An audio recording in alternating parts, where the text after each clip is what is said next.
Thank you, Mr. Secretary, for joining us today. And I will point out to members that in a little more than a month, the Secretary will... Beyond the immediate need to inform the President, Congress also has a right to know of secretarial absence or transfer of authority. Ironically enough, none of this would have come to the attention if the White House hadn't demanded that the Department come clean to Congress and the public. Ultimately, our goal today is to understand how and why this happened so we can ensure it never happens again. And I will say I agree with much of what the chairman said.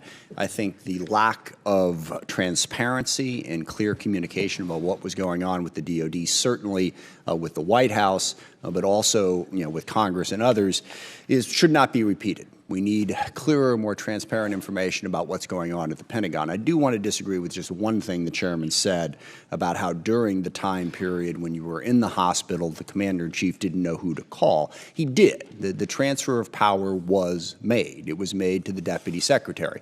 And if anything had come up, that's the way the system works. Secretary, help us get this straight. At what point during your hospital stay did you or your staff decide that the president should know about your hospitalization?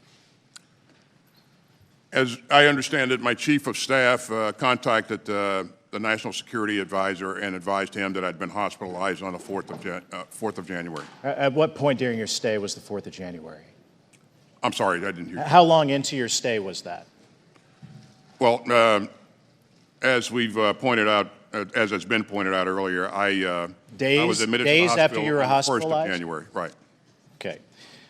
Yes or no, did you tell your staff not to inform the president, anyone on your staff?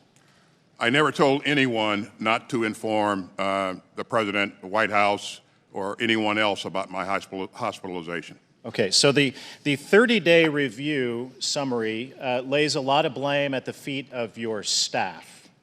It seems that would appear, correct? For the breakdown in the process? You've told us that you are responsible, but the 30-day review seems to blame your staff. Well, the 30-day review pointed out that that there were some missteps, but there was never any ill intent or an intent to obfuscate. So.